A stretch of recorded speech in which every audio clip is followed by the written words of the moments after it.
Boa tarde, amigos do FIS. É um prazer enorme para nós estarmos novamente aqui nesse debate, mais um ano, né?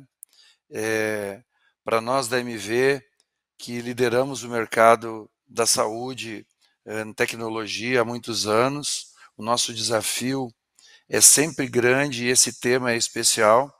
Nós temos mais de 2.600 clientes, mais de 500 mil usuários da saúde que diariamente acessam as nossas tecnologias no Brasil e na América Latina.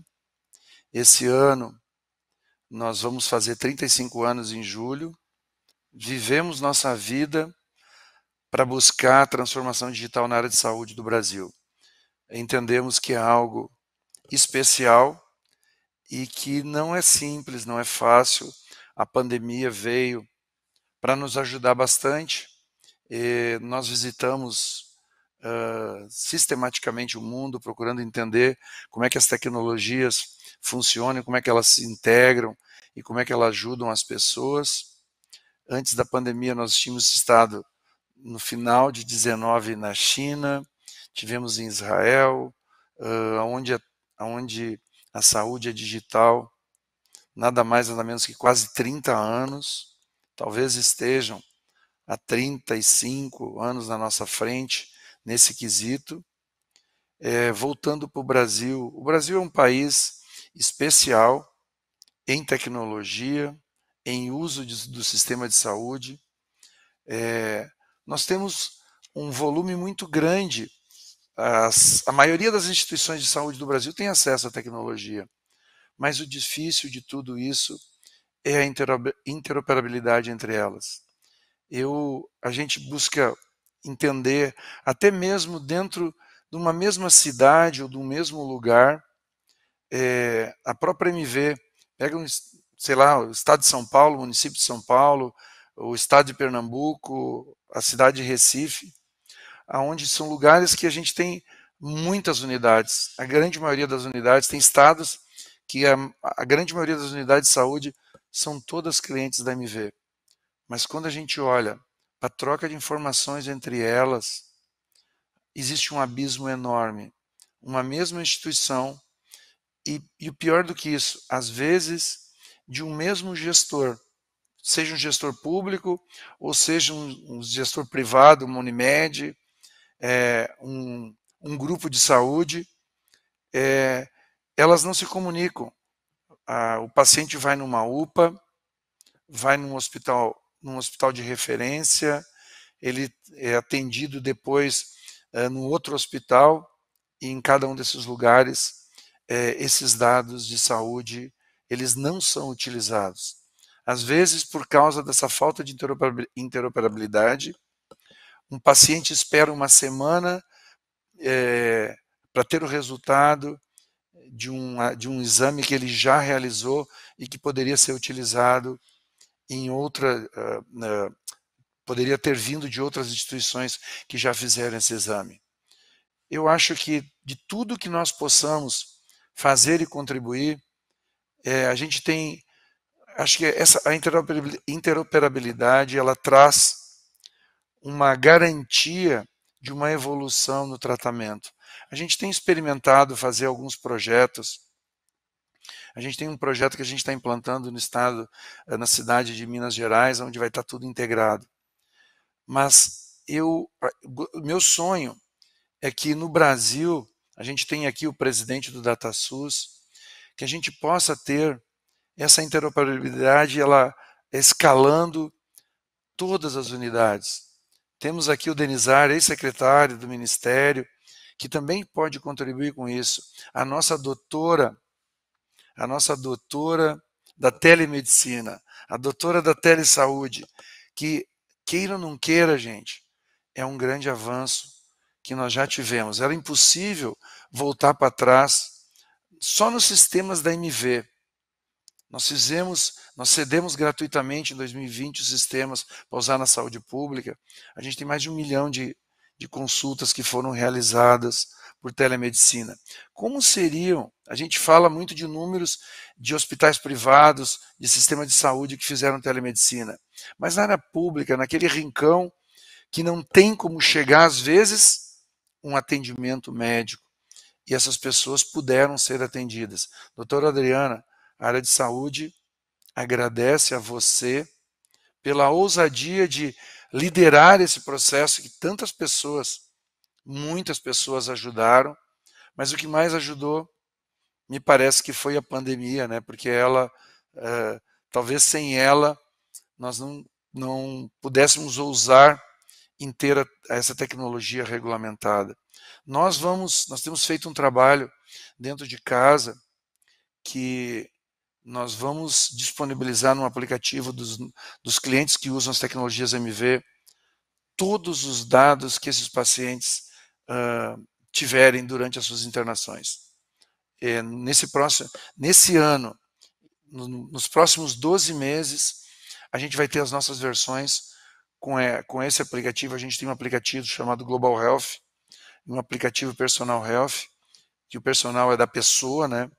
Então, os dados hospitalares, de operadoras, saúde pública, a gente tem uma penetração, não é muito grande, a gente tem algo como 200 municípios com os quais nós trabalhamos. Nós vamos fazer com que esses dados cheguem aos nossos usuários. Mas nós precisamos mais. Essa integração ela tem que ser entre os nossos sistemas e os sistemas dos concorrentes, o sistema público e todo o ecossistema para trazer mais saúde para as pessoas. Então eu começo esse debate chamando a nossa doutora, ela é doutora de fato, porque às vezes, Denizar, tem muitos médicos que são doutores, advogados, né, que se dizem doutores. A doutora Adriana é a doutora sim, e ela ganhou um doutorado extra, que é a doutora da telemedicina. Doutora, brinde a gente com a sua visão de tudo isso que ocorreu, para que a gente possa começar esse trabalho. Ai, bom, primeiramente eu agradeço muito estar aqui, é um prazer. Quero agradecer primeiramente a organização desse evento. Doutor Paulo Magnus, eu sou assim muito entusiasta do que vocês fazem, do que a MV faz, assim, uma empresa de solução digital que resolve problemas e dá acesso e assim, eu acho que tem tudo a ver com o que a gente está falando desse ecossistema de inovação, de tecnologia, a serviço da saúde, a serviço da população. Então, para mim, estar aqui com vocês, com o doutor Denizar, com o doutor Merched, é um prazer enorme. Eu admiro muito esse trabalho, e como você disse, eu não sou doutora em saúde, eu brincava que eu estava no meio de doutores médicos, eu era puxadora de carroça, porque a saúde me adotou quando eu virei deputada, eu comecei a trabalhar, e eu realmente, como toda empreendedora, eu resolvi buscar um caminho. Então, eu espero que eu possa contribuir, eu estou aqui para contar um pouco sobre essa trilha e essa aprovação que está agora maravilhosa. Uma coisa está puxando a outra, a gente está num momento essencial. O senhor falou muito bem que essa crise da pandemia, né? Toda essa crise, todos os problemas, isso foi uma mola propulsora genial. Eu quero contar para vocês que quando eu entrei numa das primeiras sessões em 2019, eu sou deputada de primeiro mandato, então na primeira semana eu lembro que eu encontrei um grupo de médicos ali na frente, brigando, né, falando que queriam caçar a resolução 2227, eu falava, gente, resolução 2227, que era justamente aquela do CFM que foi caçada, da telemedicina, que foi cancelada, que foi anulada. Então, eu percebi o caminho enorme. Né? A gente passou por uma crise que foi o momento certo para ter essa disrupção, para essa inovação, essa oportunidade de crescimento, de aprendizagem. Logo no início da pandemia, na primeira semana, eu protocolei o projeto que deu origem à lei que autorizou o uso da telemedicina 13.989. E depois, com a frente da telesaúde, que fizemos inúmeros eventos, eu sou presidente da frente, como eu disse, eu tenho um monte de médicos, doutores e profissionais da saúde que me deram todo o suporte, ninguém trabalha sozinho, principalmente no Congresso Nacional, a sociedade civil contribuiu muito, fizemos muitos eventos, muitas reuniões, onde várias empresas, onde várias instituições, onde várias associações, médicos, de profissionais de saúde, de empresas de startup, assim, foi uma construção realmente coletiva das entidades, dos deputados, vários coautores, o Ministério da Saúde, e eu E depois nós começamos a trabalhar nessa regulamentação definitiva, não é? Porque a pandemia ensinou muito o que funcionou, o que não funcionou, muitas resistências foram quebradas, muitos médicos que esbravejavam, que não gostavam da resolução 2227, estavam lutando para aprovar a telemedicina. Então, isso realmente é um motivo de orgulho, porque foi um trabalho de muitas pessoas, de muitas mãos. Agradeço também aqui a colaboração do Ministério da Saúde, de todos os ministérios, porque a gente percebe que ou a gente todos se juntam para fazer a coisa andar, ou realmente a coisa não anda. E depois de todo esse trajeto da pandemia, nós conseguimos votar, né, a lei do projeto de lei 1998, que é de minha autoria e de outros deputados também. Tivemos vários desafios, sempre é difícil lidar com interesses, é difícil a gente construir em cima de várias divergências, mas o fato é que isso aconteceu. E mais do que isso, porque agora o projeto está no Senado, será aprovado em breve, eu tenho toda certeza. Lá nós temos o senador Esperidião Amin também, que tem um projeto de telesaúde que vai tocar e depois vai para a sanção. Mas o que é bacana ver é que o CFM soltou a resolução dele, né? Então eu brinco que a gente saiu da 2227 e agora a gente está na 2314, né? Tem uma diferença de 4 anos, mas eu acho que foi um período necessário. E o Ministério da Saúde, que também já está trabalhando a portaria, eu estive a semana passada com o ministro Queiroga, na semana retrasada, para fazer uma portaria que nesse vácuo, além da resolução, a gente deixe todos com segurança jurídica necessária. Eu acho que o bacana aqui também, até porque a gente já explorou muito o assunto de telesaúde, a questão do acesso, a questão de chegar onde hoje a medicina não chega, a saúde não chega, os especialistas não chegam, mas eu também quero falar sobre o evento em si, né? Porque a gente está com esse evento de papel do setor público e a gente está falando de interoperabilidade dos dados de saúde. E a gente percebe, porque ao longo desse processo, eu vi a dificuldade de você tentar trabalhar quando você tem vários sistemas, por exemplo, de prontuário eletrônico, e como garantir, né, esses dados que com certeza vão poupar tempo. A gente precisa garantir que a gente aproveite, não desperdice tantos dados, tanto tempo. Às vezes o tempo é precioso na vida, né, desse paciente. Então, da população, e eu acredito sinceramente que o dia que a gente tiver unidades básicas de saúde conectadas, sistemas de gerenciamento de estoques, de medicamento, tudo trabalhando junto, né? É uma tristeza quando eu visito o BS, eu vejo aquela sala de prontuário ali, aqueles prontuários físicos, eu tenho vontade de chorar. Eu fico triste quando eu percebo que ninguém conversa com ninguém, os sistemas não conversam entre si. E ainda que avanços estejam sendo feitos, e a gente tem a tecnologia e inovação para isso, um longo caminho para percorrer.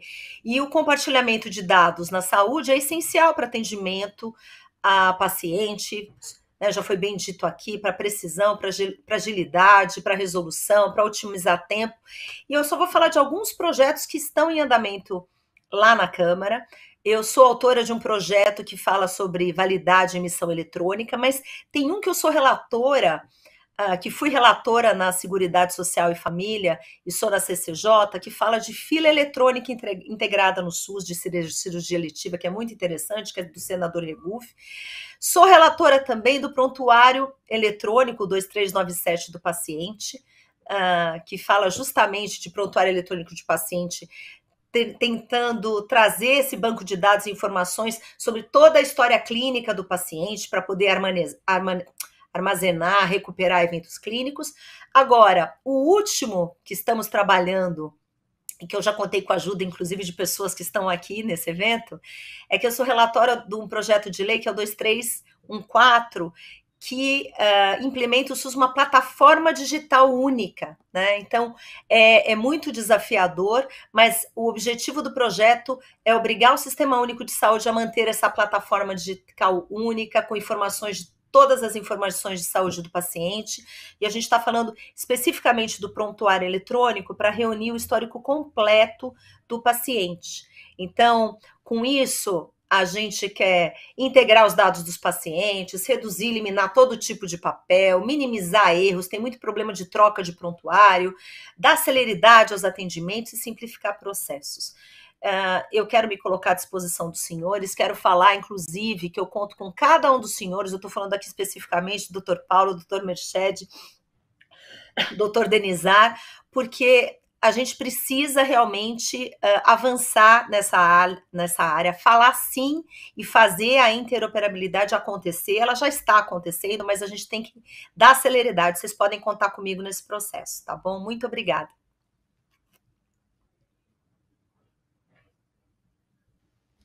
Amigo Denizar, para você, pelo respeito, eu escrevi algumas perguntas. Quais os principais desafios que as instituições públicas de saúde enfrentam atualmente em relação à interoperabilidade? A segunda, não há dúvida que toda solução aplicada à saúde já devia nascer interoperável. Mas então, qual o padrão utilizar nesses casos? E como preparar os profissionais de saúde do futuro? Nós temos, talvez, em formação, o dobro de médicos que nós temos existente. Acho que a quantidade de médicos que estão em formação hoje talvez seja mais do que o dobro daqueles que hoje militam na área de saúde. Então, a atuação, já que essas novas dinâmicas e novas tecnologias precisam de um olhar novo. Como preparar esses profissionais? Essas 3 perguntas para você, e você fique à vontade também para discorrer sobre aquilo que você achar que pode contribuir nesse tema tão importante. Obrigado, Paulo. Boa tarde a todos e a todas. Primeiro eu quero agradecer ao FIS esse honroso convite de participar de um debate tão qualificado como esse. Eu quero também parabenizar todos os integrantes aqui pelas suas militâncias. A deputada Adriana, que sem dúvida nenhuma deixou um legado para a saúde durante a sua gestão no parlamento. Eu, como médico, faço um agradecimento especial, médico e especialista, porque eu digo que o telesaúde vai ajudar muito num grande gargalo no SUS, que é a média complexidade, que é o acesso ao especialista. E esse é um legado que a deputada deixa para a saúde pública. O Paulo tem uma história de sucesso, o MV constrói, o meu hospital universitário usa o MV, tem toda essa expertise que ajuda muito na gestão e que reflete nos cuidados de saúde. Por último, e não menos importante, eu quero aqui fazer um agradecimento ao DataSUS na pessoa do diretor, o Merched, e eu testemunhei como secretário na gestão do ministro Mandetta os avanços que o DataSUS fez nessa área da interoperabilidade. E seguramente já trouxe produtos tangíveis. O ConectSUS é a tangibilização desse processo. O DataSUS, eu tive o privilégio de trabalhar com o Jackson, uma pessoa que trouxe muito suporte a todas as secretarias do Ministério e junto com toda a equipe do DataSUS e na sequência o Merched, deixou um legado para a população brasileira e para a saúde pública. Eu queria, antes de entrar nas perguntas que o Paulo me encaminhou, queria fazer um rápido retrospecto da Estratégia de Saúde Digital, que é um documento fantástico do Ministério da Saúde, do DataSUS, publicado em 2020. Eu queria destacar com o olhar do médico, do olhar da gestão em saúde, a importância que a interoperabilidade tem para melhorar resultados em saúde. Porque não adianta nós darmos acesso à população aos cuidados de saúde, acesso é um pilar do sistema de saúde. Hoje nós temos mais de 150 milhões de pessoas cadastradas na atenção primária do Programa de Saúde da Família, mas nós temos que garantir uma outra etapa fundamental desse alicerce, que é a qualidade assistencial, que é a capacidade que a gente tem de realmente resolver o problema dos nossos pacientes. E nós só vamos ter essa dimensão no momento em que conseguirmos capturar os dados nos diferentes pontos de atendimento desses pacientes. Então, esse é o primeiro ponto que eu queria destacar. A interoperabilidade vai nos ajudar no compartilhamento dessas informações que acontecem na atenção primária, na média complexidade, na alta complexidade, para que a gente tenha uma trajetória, toda a jornada do paciente disponível para a tomada de decisão. Nós temos ainda problemas, eu elenquei alguns pontos aqui, problemas estruturais importantes para avançar, apesar de todos os avanços recentes da DataSUS. Ainda temos uma limitada conectividade nas unidades básicas de saúde. E eu me lembro quando estava no Ministério da Saúde, a gente tem UBS que ainda estão em localizações remotas que não tem como chegar com fibra óptica. Tem que chegar através de satélite para dar conectividade. Então, temos que avançar nisso. O ponto central dessa discussão, a falta de interoperabilidade, ela hoje já tem uma construção, uma política de Estado que o DataSUS iniciou para que a gente possa avançar nisso. Já estamos tendo retornos dessa questão. E, do ponto de vista assistencial, nós temos que garantir o quê? É a integração da linha de cuidado, da atenção primária, da média complexidade, da alta complexidade. É esse histórico médico que vai ser muito útil, não só para o profissional de saúde na ponta, mas o gestor e formulador de política de saúde. Porque, historicamente, nós temos um sistema de saúde que, ao longo de muito tempo, ele mostrou os problemas da fragmentação dessa informação e a dificuldade que nós temos de rastrear essas informações médicas. Essa é a proposta do DataSUS e o tema central dessa discussão. Tem mais um dado que eu acho que é um desafio para todos nós. O DataSUS, as informações do DataSUS, especificamente na área ambulatorial, sistema de informação ambulatorial, na área hospitalar, sistema de informação hospitalar, eles foram concebidos não por uma lógica epidemiológica. Eles não foram concebidos para dar a dimensão da assistência. Eles foram concebidos por uma lógica administrativa, de cobrança, de prestação de contas. Então, nós temos que cada vez mais avançar no refinamento disso para que a tomada de decisão em saúde também tenha dados qualificados e que melhore, inclusive, o processo de coleta de dados. E aí eu já faço até um ponto, já com a pergunta do Paulo. Paulo, é muito importante que nós, profissionais de saúde, reconheçamos a importância de uma coleta de dados de qualidade na ponta, na assistência. Isso é fundamental. E isso começa com educação. Então, eu já vou pegar um primeiro ponto aqui, essa última pergunta tua. Como é que a gente avança nessa questão dos profissionais de saúde? Isso tem que começar na escola, nas escolas de saúde. Nós temos que melhorar a qualidade do ensino nessa área da telesaúde, da importância dos sistemas de informação, para que cada profissional de saúde reconheça que a qualidade do dado que ele coloca ali vai ter uma repercussão na coletividade. A decisão individual repercute no coletivo. E isso tem que começar num processo de educação, na melhora, numa valorização no currículo médico desse tipo de informação. Eu acho que a gente tem que avançar muito nisso. Essas ações que são propostas, e aqui muito eu já extraí da Estratégia de Saúde Digital, que o Merched vai falar com toda a propriedade, vai nos brindar com esse documento fantástico. Nós vamos avançar nessa conectividade entre UBS, UPAs, hospitais, clínicas, enfim. Todo esse ecossistema de saúde tem que estar interligado. Isso é fundamental e há muita carência nesse aspecto ainda. Para quê? Para garantir a interoperabilidade dos dados e integrar o cuidado de saúde para quem acompanha os pacientes. Isso é fundamental. Isso vai nos ajudar na linha de cuidado dos pacientes. Isso vai nos ajudar numa ferramenta fundamental que é exercida hoje pelos estados, que é o processo de regulação dos leitos, regulação das vagas, nos mecanismos de referência e contra-referência. Enquanto a gente não tiver um sistema robusto, isso vai ficar capenga. E isso é fundamental para a gente garantir um pilar do SUS, que é a equidade. Uma boa regulação garante a equidade do sistema de saúde. Mais uma oportunidade da interoperabilidade nos ajudar. Vamos ter também, e aí, é claro, a telesaúde, uma ferramenta fantástica para melhorar a qualidade do cuidado, o acesso. E um ponto importante da interoperabilidade vai ser reunir todo esse dado que é gerado, e ele é muito pujante na área de saúde, no SUS principalmente, para quê? Para que o formulador de política de saúde tenha em mãos ferramentas para fazer predições populacionais. A política de saúde, ela começa com a informação. Como é que eu vou garantir que determinadas intervenções populacionais têm que ser feitas se eu não tenho informação? E isso é fundamental, que a gente tenha cada vez mais informação de qualidade nesse aspecto. Com isso, nós vamos avançar em alguns resultados esperados, né? Vamos ampliar acesso, vamos melhorar a qualidade do cuidado, melhorar a resolutividade, vamos apoiar a oferta de serviços, vamos ter a oportunidade, com a interoperabilidade, de usar cada vez mais a prática clínica baseada em evidências, é ciência que nós queremos dispor para quem toma decisão na ponta. Se nós temos sistemas de informação inteligentes que nos permitem municiar quem toma decisão com evidências robustas, esse é um caminho bastante próspero. Vamos garantir segurança dos dados e vamos, o que a deputada já comentou, temos que reduzir o tempo entre um diagnóstico e a realização de um procedimento.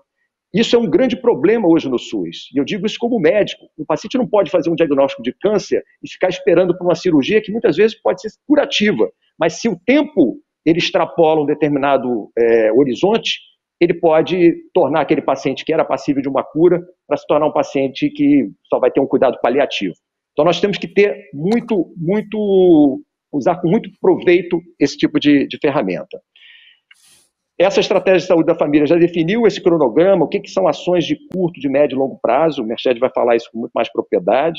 O projeto piloto, Conect SUS, é a tangibilização disso tudo, é uma ferramenta inicial que nos mostrou que é possível colocar o dado de laboratório, o dado de uma intervenção como vacinação, o dado de atendimento. É essa integração, e o usuário, isso foi importante, porque a população reconheceu o valor do Conect SUS, em dispor a informação na ponta.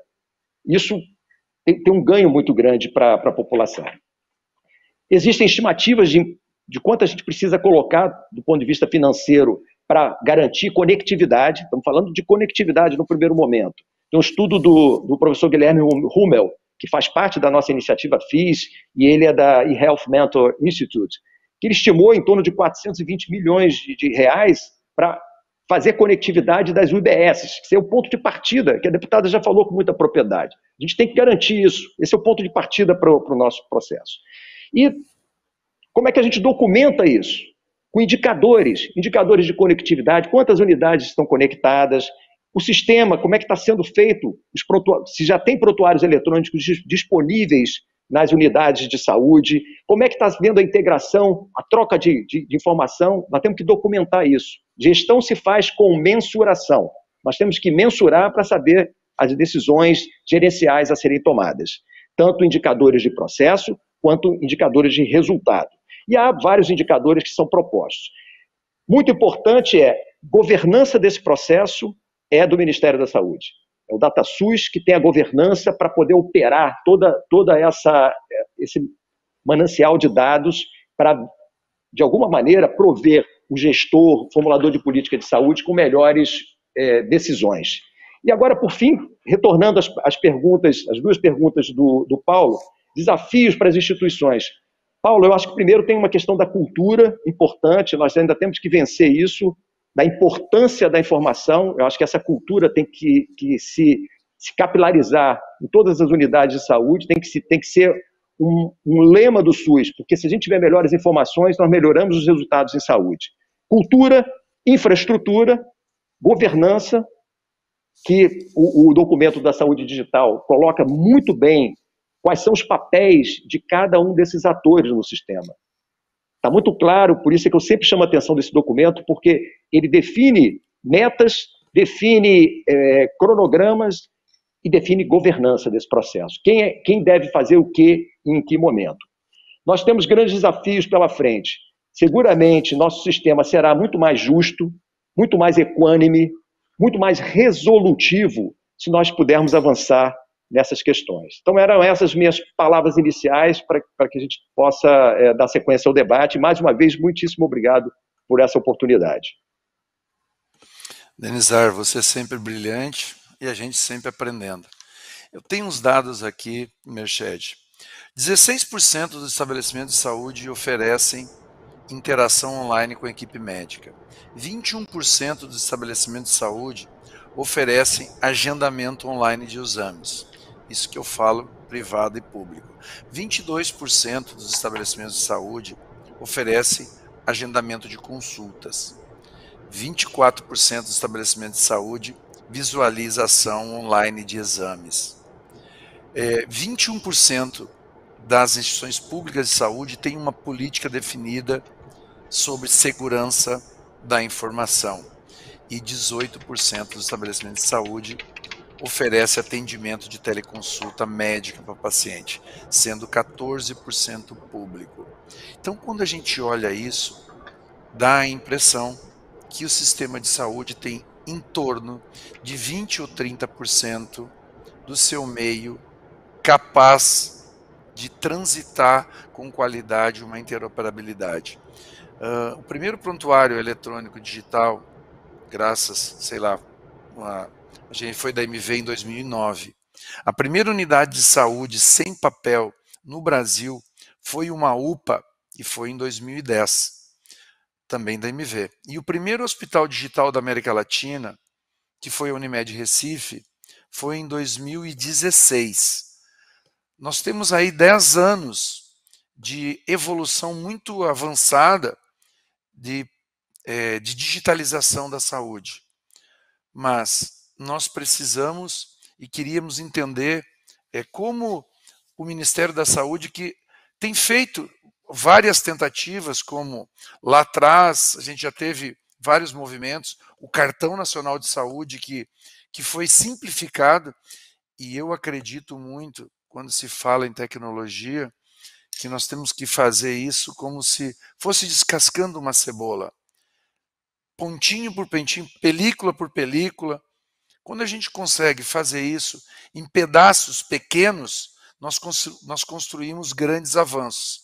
E o Ministério da Saúde mostrou isso nesses últimos anos com o Conecta SUS, que foi uma entrega, a gente teve o privilégio lá atrás de conhecer o Jackson, que nós, a MV, tem todo o sistema de saúde do Hospital das Clínicas de São Paulo.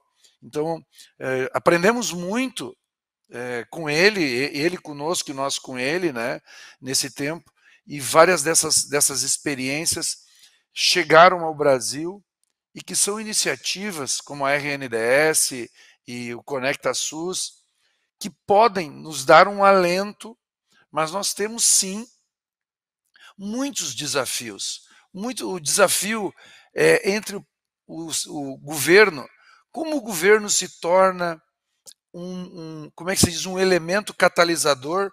Às vezes o governo quer ser prestador de serviço. Eu acho que o governo tem que ser especialista em integrar ambientes, disponibilizar ambientes que todos possam se conectar e possam usufruir desse ambiente em prol de uma situação única, que é aquele que mais precisa, que é a pessoa que está na outra ponta. Então, eu fiz algumas colocações. Como o Brasil, como você vê, eu diria assim, nem como o Brasil, você, Merched, como você vê a digitalização das informações e como nós podemos avançar? E em que ponto do futuro nós podemos pensar em visualizar algo que possa orgulhar todos nós? Eu tenho como desejo, como sonho pessoal, em vida conseguir ver o Brasil 100% com a saúde 100% digital. Eu, no antigo secretário do Ministério da Economia, o Paulo Webel, num evento do LIDE, eu perguntei para ele fez toda uma amostra de como o Brasil seria digital nos 4 anos de governo. E aí eu perguntei para ele, eu tenho uma relação, eu sou conselheiro do LIDE, ele também o é, ele também o foi, como a saúde poderia ser inserida nesse projeto. Eu trabalhei muito no projeto lei que fez a descarte de prontuários, a certificação digital e descarte de prontuário. Mas eu acredito numa simplificação do próprio médico com os sistemas de saúde, com o próprio login, facilitando. A gente cria arcabouços que impedem isso, que impede a evolução de um médico ter uma certificação mais simples, como o CFM disponibilizou, e a gente tem uma política digital mais simples. Aí ele me disse o seguinte: a saúde é outro departamento. A saúde não pode ser outro departamento. A saúde tem que ser parte desse ecossistema digital que tem avançado muito no Brasil. Então, eu deixo para você esse desafio que pegou um legado, né? Um legado muito bonito, de muitas coisas que estão acontecendo. E como é que você enxerga esse futuro dentro das que a gente colocou. Em primeiro lugar, boa tarde, Paulo. Boa tarde, Adriana. Boa tarde, Denizar. Prazer e privilégio estar com vocês aqui. Queria agradecer também à organização do FIS por esse convite e por participar de um debate tão importante para o nosso país, né? Excelente pergunta, Paulo. Agradeço a sua pergunta. E eu queria falar que o movimento de transformação do Brasil digital, o movimento de transformação digital no Brasil, no governo, se iniciou no ano de 2017. E iniciou, sem dúvida, como as principais coisas do governo em relação à tecnologia, com anos atrasados em relação ao mundo. Você citou o Paulo Weber, eu tive o privilégio de estar na Secretaria de Governo Digital trabalhando com ele. Eu era um dos diretores que estava participando da transformação digital com ele. Eu vou trazer até alguns números aqui já do final do projeto, né? Depois desses 4 anos aí, onde a gente conseguiu chegar com a transformação digital, inclusive aqui na saúde. Mas por que a transformação digital é um tema tão importante? Até antes da pandemia já tinha se iniciado.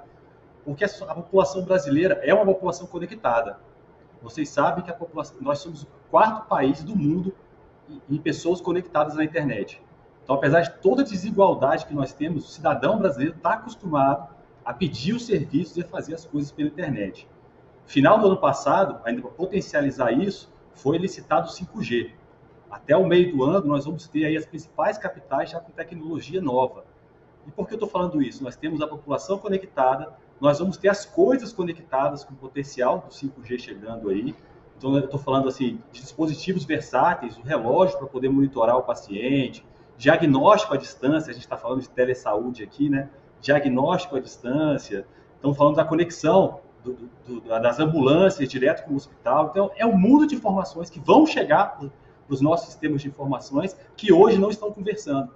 Assim como o Paulo citou, né, numa mesma cidade, às vezes tem uma mesma solução sendo utilizada por um mesmo hospital e eles não conversam. O paciente vai em um, faz o exame, vai no outro, faz outro exame. Eu vi uma estatística que no Brasil a gente gasta 20 bilhões por ano só em fazer exame. E isso sufoca, né, os planos de saúde, sufoca o cidadão que tem que ficar refazendo porque ele não tem essa oportunidade. E o que a gente tem feito aqui na saúde, você falou de legado, e realmente eu fico muito feliz em ter assumido, após toda essa fundação que o Jackson montou aqui, está posta. Então, a primeira resposta do Ministério da Saúde foi montar uma estratégia. E por que uma estratégia? Porque transformação digital na saúde não é um projeto de um governo só, é um projeto de Estado, e tem que ter longo prazo. E assim como o Denizar falou, estou até com a estratégia aqui, depois eu posso mandar para vocês também, estratégia 2020 a 2028, é um documento que foi feito não só pelo Ministério da Saúde, foi coordenado por nós do DataSUS, mas envolveu todos os agentes da saúde, a ANS, a Anvisa, estados e municípios, para a gente montar um plano que em 8 anos a gente quer levar toda a transformação digital para a saúde. O que se percebeu com isso, Paulo? Durante muito tempo, tentou-se aqui na saúde, na transformação digital da saúde, se implantar um sistema centralizado, onde o governo fosse o provedor desse sistema centralizado. Então, se pensou-se em várias soluções, de se contratar soluções, implantar em cada UBS do Brasil todo, e você vê a dificuldade disso. E implantar também quem quisesse se relacionar com a saúde, só que começou-se a estudar as tecnologias fora do Brasil. E você falou muito bem, e foi exatamente a solução que o Ministério trouxe, a gente decidiu não ser o provedor de um serviço, de uma solução única. A gente decidiu ser um provedor de um grande repositório de informações da saúde. E eu fico feliz porque a gente conseguiu montar esse projeto, que é a nossa Rede Nacional de Dados em Saúde, e ela virou esse grande repositório. Mas antes disso, só voltando um pouco para a estratégia, porque eu falei que a estratégia é super importante na manutenção? Porque um projeto de transformação da saúde, de interoperabilidade de dados, não leva 1, não leva 2 anos, leva 10. E a gente tem que ir construindo aos poucos. E tem que ser um caminho sem volta. E a estratégia de saúde digital criou esses pilares, onde o primeiro pilar dela é exatamente a governança. Além da estratégia ter sido feita por todos os agentes que colaboram com a saúde pública, ela também é mantida por essas pessoas. Então, a gente tem um comitê de saúde digital, que é onde priorizado exatamente o que vai entrar nesse repositório, qual é a fila que vai entrar nesse repositório, até que a gente possa popular toda essa fila. Inicialmente, com todos os dados, todas as informações do relacionamento do cidadão com o SUS, mas posteriormente com as informações da iniciativa privada como um todo, sendo um grande repositório de informações que vão nos ajudar a fazer o quê? Planejar a política pública, compartilhar a informação com os pacientes, compartilhar a informação entre os sistemas. Então, você imagina que hoje, determinadas políticas, o Denizar é especialista nisso, foi secretário aqui, muitas políticas, é difícil você ter informação, você planejar com certeza, porque o dado não está aqui. Você tem que fazer coletas descentralizadas, até você ter uma informação e saber exatamente como investir, como montar a política pública. Mas a estratégia de saúde digital, um dos pontos principais, que eu acho que é a maior mudança que o governo teve em relação à transformação digital, é que a gente começou a pensar no centro dela, o quarto pilar dela é o usuário como protagonista. Então, a gente está fazendo aqui a estratégia de saúde digital não pensando em ter um sistema, um repositório para o governo só se alimentar. É exatamente para a população poder ter seus dados, poder ter sua informação e poder compartilhar com quem ele quiser. Vocês falaram muito bem, né? A gente criou a RNDS e foi um projeto piloto, começou-se no início de 2019. A gente começou pilotando em Alagoas, até por orientação do ex-ministro Mandetta, porque era um estado carente, um estado que tinha, pelo diagnóstico, um dos mais carentes, e queria fazer esse piloto lá para expandir não só a conexão dos sistemas estaduais com a RNDS, mas também a expansão da conectividade. E nós ficamos felizes que os números lá, a gente terminou ano passado, nosso movimento de expansão em Alagoas, nós saímos de 20% de UBS conectadas com o nosso prontuário único e com a RNDS para 57%, quase 60%, na questão de um ano de trabalho. E nós estamos esse ano continuando. Essa semana mesmo estávamos no Amazonas, fazendo também oficina de expansão. Uma oficina de 3 dias, a gente conseguiu sair de 50 UBS conectadas à RNDS para 250. Então, a gente está no movimento de expansão do Brasil agora, todo a RNDS. E qual é o problema do Brasil? Que a gente realmente tem que continuar esse movimento independente de um governo. E o que a gente está montando aqui é exatamente a base para isso.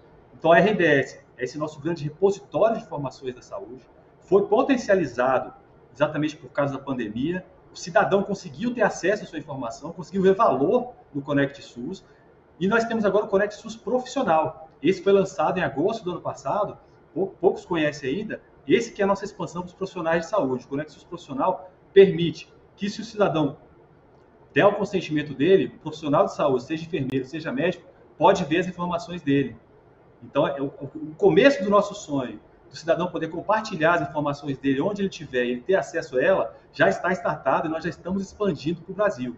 Então, nós temos o Conect SUS cidadão, temos o Conect SUS profissional e temos toda a expansão da RNDS para exatamente prover essa interoperabilidade entre os sistemas, inicialmente entre os sistemas que colaboram com a saúde pública, mas posteriormente para toda a rede de saúde do Brasil como um todo. Inicialmente era isso, Paulo. Obrigado, meu chefe. Desejo que você efetivamente consiga ter sucesso nesse projeto. Ele é um projeto de todos os brasileiros. Eu acredito que quando a gente tem tecnologia, que a gente pode usar a tecnologia para diminuir o espaço ou a distância entre um cidadão que está num longínquo lugar e os profissionais de saúde, nós estamos levando para ele um bem que seria é um bem muito grande, que tem um poder incrível. Doutora Adriana, a senhora tem alguma... Você... o gaúcho é muito cuidadoso com isso. Eu sou o gaúcho... Não, é você mesmo. Você, Paulo. Você. Certo. Eu me adotei, eu resolvi morar em Pernambuco há 30 anos atrás, mas eu sou gaúcho e o gaúcho tem um jeito... Sei lá, a gente tem um jeito de cuidar das pessoas. Doutora Adriana, essa sua atividade, como a gente consegue trazer o Congresso Nacional para nos ajudar como um todo nessa transformação que nós... Como é que você pode liderar?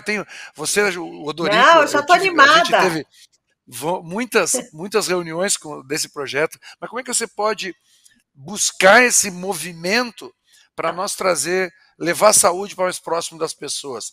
Eu sou apaixonado por esse tema. Então, eu acho que a gente podia começar fazendo uma audiência pública. Eu até marquei aqui no chat em privado nosso. Eu até falei, gente, vamos fazer aqui uma audiência pública com vocês três, para a gente pode falar, tanto trazer a questão de levar a saúde mais próxima das pessoas, que eu acho que são vários assuntos juntos, como também como a gente discute essa questão da interoperabilidade, assim, que o Merched trouxe com tanta propriedade, que o doutor Denizar trouxe números e falou tanta coisa bacana. Eu acho que a gente precisa trazer a sociedade também para discutir e para fazer isso andar, né? Porque eu estava vendo os anos aí, 2010 foi feito não sei o quê, 2008 foi feito não sei o quê, eu falei, pelo amor de Deus, vamos esperar mais 12 anos para esse Merched, pelo amor de Deus. Você pode realmente contar comigo, eu sei que os processos, às vezes, assim, existiu muita coisa junta, eu gostei da questão de fatiar, o exemplo da cebola que você usou, eu costumo usar na minha aula de negociação, que eu falo que a gente tem que ir num pedacinho aqui, esperar a reciprocidade do outro ladinho ali,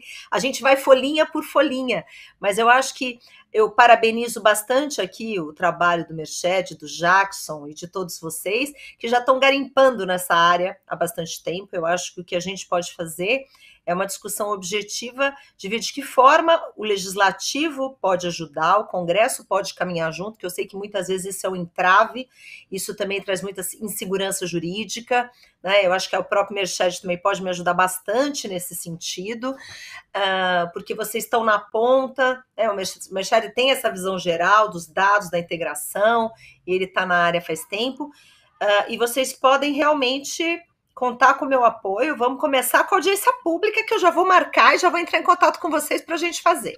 Então, vocês contem comigo, podem organizar aí os itens e a agendinha. Merched, eu estou à disposição, gabinete 802, anexo 4.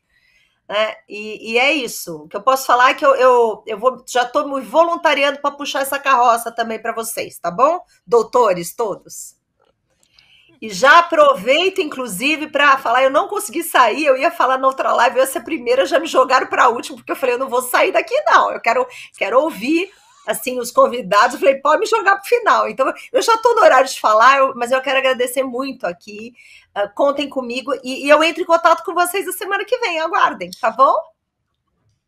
Obrigado, muito obrigada, Adriana. doutor Paulo. Obrigado ao seu evento maravilhoso do FIS. Obrigado, doutor Denizar. Merched, eu deixei o meu celular pessoal aqui no chat. Vocês me deem um oi para a gente ficar conectado. Viu? Abraços a todos. Simplificar, doutora. Obrigado. Denizar, a gente está no... Sempre. O que é simples a gente mede e a gente replica e multiplica.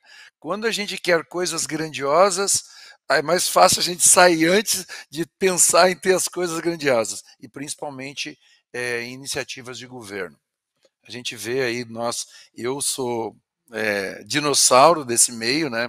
Aí me vê nesses 35 anos, é um tempo já bastante grande para uma empresa, orgulho sair de um lugarzinho bem pequenininho no Rio Grande do Sul, tem 2.500 pessoas na minha cidade, e o que a gente construiu, é só agradecer a Deus e a todo o mercado de saúde.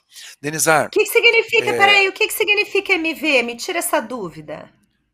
Puxa, eu podia fazer uma brincadeira com o gaúcho lá, MV, não, mas assim, mas assim, ó, muito valor, vocês interpretam como vocês quiserem, muito valor, muito vinho, mas para os clientes muito valor. Na verdade, MV começou sendo Magnus Vargas, e no tempo do sofrimento, o meu sócio Vargas saiu e virou só MV, e hoje é muito valor para a saúde.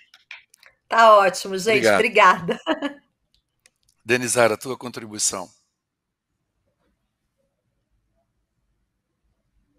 Tá mudo.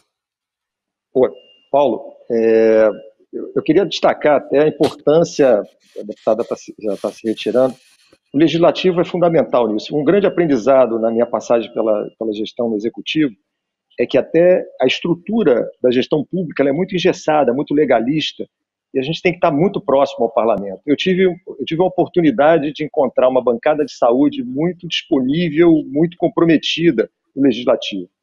E esse é o caminho. E toda a estratégia de telesaúde que foi liderada pela deputada é a demonstração do quanto esse suporte do parlamento faz a diferença, e nós vivenciamos isso no início da pandemia. Eu estava lá com o ministro Mandetta, foi o parlamento que nos deu os instrumentos necessários para a gente avançar, porque a gestão pública precisa disso.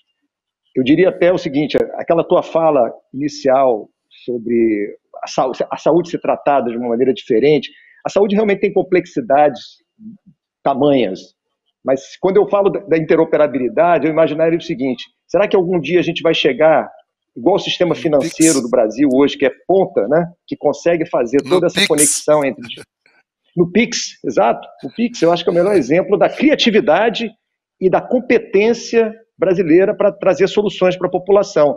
Isso é inclusão. O Pix ele trouxe inclusão social. Ele trouxe pessoas que não tinham nem acesso ao sistema bancário e estão utilizando hoje. A gente tem que fazer isso na saúde também. A saúde, muitas vezes, ela é muito romantizada e se esquece que a gente tem que trazer eficiência, porque eficiência vai lá na ponta e traz resultado de saúde para a população. A gente está falando de melhores desfechos. Tem que ter um choque de gestão com o apoio do parlamento, com uma integração. Eu vi o seguinte, na minha passagem no Ministério, talvez determinadas ações, pela própria dimensão, têm que ser executadas pela Casa Civil, porque determinadas estratégias já não podem ficar contidas no Ministério da Saúde, porque você precisa do Ministério da Economia, você precisa do Ministério da Ciência e Tecnologia, você precisa do Ministério da Justiça para poder fazer a coisa andar. Então é uma ação, como o Merched falou, é uma política de Estado. Toda essa área do sistema de informação tem que ser uma política de Estado que tem que ter um patamar muito mais alto, integrando, interministerial, para que a gente possa trazer os resultados para a saúde. E isso já foi demonstrado, o benefício que a informação tem em desfechos de saúde. Eu estou batendo sempre nessa tecla porque a minha visão médica é de gestor de saúde. Eu tenho que resolver o problema do paciente. O paciente tem que ter o seu problema resolvido e a satisfação e a percepção de que o sistema foi útil para resolver, para dar o tratamento certo no paciente certo na hora certa. Ontem, eu preparando para falar com vocês aqui, para aprender com vocês, e eu perguntei para algumas pessoas como é que eles enxergavam isso. Procurei algumas pessoas importantes no Brasil, e o Francisco Figueiredo, que foi secretário contigo, Denizar, ele é diretor de operações da MV, ele disse: Paulo, nós temos que fazer o Pix, nós temos que fazer o Pix da saúde. Eu disse para ele: com ou sem dinheiro, com ou sem conectividade, paciente e médico, em que lugares estão? Eles têm que estar juntos. Então a brincadeira é de conseguir buscar esse universo com muita simplicidade. Talvez seja o teu maior legado que você possa construir, Merched, no sentido de fazer coisas. Quando tu pega um cidadão que tu compra uma bolacha ou um amendoim na praia e que tu vai ali e paga com Pix, isso é uma transformação imensurável nas nossas vidas. Então, será que a gente consegue esse pedacinho bem pequenininho? E se a gente tivesse uma tabela aqui que a gente pudesse assinar um decreto, que é como a Adriana pegou e colocou, que em X tempo a gente tem alguma coisa e você, em 2028 a gente vai ter uma determinada entrega, eu diria o seguinte: eu assino na hora. Porque se a gente pensar em 10 anos ou em 6 anos, é um tempo que todos nós podemos ter. Mas pelo que se caminha e do jeito que caminha, é provável que nos próximos 10 anos nós vamos ter ainda muitas dificuldades ainda nessa integração. Em 2016, 2017, eu participei de um estudo onde acho que o Tribunal de Contas encontrou que a falta dessa integração de dados poderia custar ao ano 20 bilhões de reais. O Guilherme, segundo o Denizar fala em 400 milhões para fazer uma ação, mas que custe 1 bilhão por ano, que possa custar um valor. Qualquer valor é pagável quando a gente fala em salvar vidas. Quanto gastamos com vacinas e outras ações que foram feitas na pandemia, que não existia o dinheiro. O dinheiro, na minha percepção, olhando para a vida pública, quando nós vimos a reforma da Previdência, era a última coisa que teria que acontecer para a gente poder andar. E na pandemia a gente viu que nem é só isso, que nós podemos muito mais. Então, Merched, nós estamos aí, a gente tem poucos minutos, você tem 3 minutos para a gente depois poder fazer um encerramento. Perguntar para você assim, não é perguntar, é desafiar. Vamos estabelecer algumas entregas num determinado tempo que a gente possa fazer e possa ser viável para todos nós. Essa é a minha colocação. Obrigado mais uma vez pela pergunta, Paulo. Exatamente o que você perguntou é uma das esteiras da estratégia de governo digital. Então, nós criamos aquele comitê que eu citei, parece uma instância burocrática, mas ele se reúne mensalmente para definir prioridades e acompanhar as entregas. Então, nesse comitê, nós já temos todas as entregas que nós vamos fazer até o final do ano que vem. Aí a gente vai revendo a cada mês o que foi entregue, o que não foi entregue e priorizando. Então, nós temos grandes entregas a fazer, entre elas, para esse ano, a gente tem duas que, como você falou, é um pedacinho da cebola.